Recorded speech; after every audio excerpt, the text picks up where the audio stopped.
ఓం శ్రీ గురుభ్యో నమః. ఓం శ్రీమాత్రే నమః.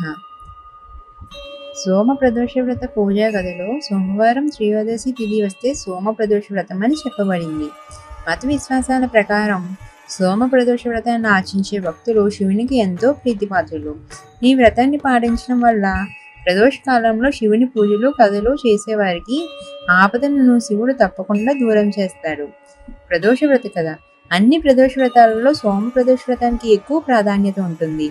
మత విశ్వాసాల ప్రకారం ప్రతి నెల త్రయోదశి రోజున ప్రదోష కాలంలో సాయంత్రం ప్రదోష వ్రతాన్ని పూజిస్తారు. ప్రదోష సమయంలో కైలాస పర్వతంలోని రజత్ భవనంలో మహాదేవుడు ఈ సమయంలో నృత్యం చేస్తారని మరియు దేవతలు అతని గుణాలను మెచ్చుకుంటారని నమ్ముతారు. అటువంటి పరిస్థితుల్లో ఎవరైతే ఈ వ్రతాన్ని ఆచరిస్తారో భోలేనాథ్ అనుగ్రహంతో వారు కోరుకున్న కోరికలన్నీ నెరవేరుతాయి. సోమవారం నాడు ప్రదోష వ్రతాన్ని ఆచరించడం ద్వారా ప్రదోష కాలంలో శివుడిని పూజించే భక్తుల పాపాలను శివుడు నాశనం చేస్తాడని సోమ ప్రదోష వ్రతం కథలో ఉన్నట్లుగా శివుడిని ఆరాధించే భక్తుడికి ఉత్తమ స్థానం మరియు సంతోషం లభిస్తాయని నమ్ముతారు. సోమ ప్రదోష వ్రతం కథ ప్రకారం ఒక నగరంలో ఒక బ్రాహ్మణుడు ఉండేవాడు. ఆమె భర్త చనిపోయాడు. అతనికి ఇప్పుడు ఆశ్రయం లేదు కాబట్టి ఉదయం పుట్టిన వెంటనే కొడుకుతో కలిసి భిక్షాటనకి వెళ్ళేది. భిక్షాటన చేస్తూ తనకు తన కొడుకును పోషించేది. ఒకరోజు బ్రాహ్మణుడు ఇంటికి తిరిగి వస్తుండగా గాయపడిన స్థితిలో ఒక బాలుడు మూలుగుతూ కనిపించాడు. బ్రాహ్మణుడు దారితో అతన్ని ఆమె ఇంటికి తీసుకువచ్చాడు. ఆ బాలుడు విదర్భ యువరాజు. శత్రు సైనికులు అతని రాజ్యంపై దండెత్తారు. అతని తండ్రిని బందీగా పట్టుకుని రాజ్యాన్ని తన అధీనంలోకి తీసుకున్నారు. కాబట్టి అతను అక్కడ మరియు ఇక్కడ తిరుగుతున్నాడు.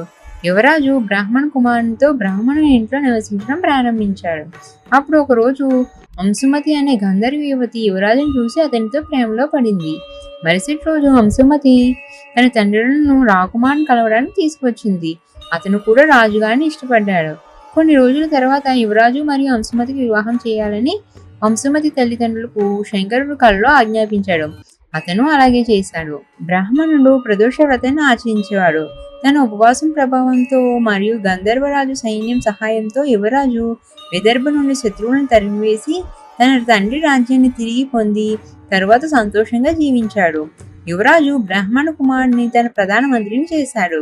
బ్రాహ్మణుల ప్రదోష వ్రతం యొక్క గొప్పతనం ద్వారా యువరాజు మరియు బ్రాహ్మణ కుమారుడు రోజులు ఎలా మారతాయో అదే విధంగా శంకరుడు కూడా తన ఇతర భక్తుల రోజులను మారుస్తాడు. కావున సోమ ప్రదోష వ్రతాన్ని ఆచరించే భక్తులందరూ ఈ కథను తప్పక చదవండి లేదా వినండి. సోమ ప్రదోష రోజున శంకరుని అభిషేకం రుద్రాభిషేకం ప్రత్యేక ప్రాముఖ్యత ఉంది. ఈ రోజున భోలేనాథుని నిజమైన హృదయంతో పూజించడం వల్ల ఆశించిన ఫలితాలు లభిస్తాయి.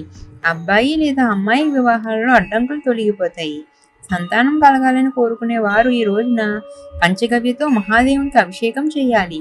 మరోవైపు లక్ష్మిని పొందాలని మరియు తమ వృత్తిలో విజయం సాధించాలని కోరుకునే వారు శివలింగానికి పాలతో అభిషేకం చేసిన తర్వాత పూలదండలు సమర్పించాలి. ఇలా చేయడం వల్ల ఆ శివుని ఆశీస్సులు చేకూరుతాయని నమ్ముతారు.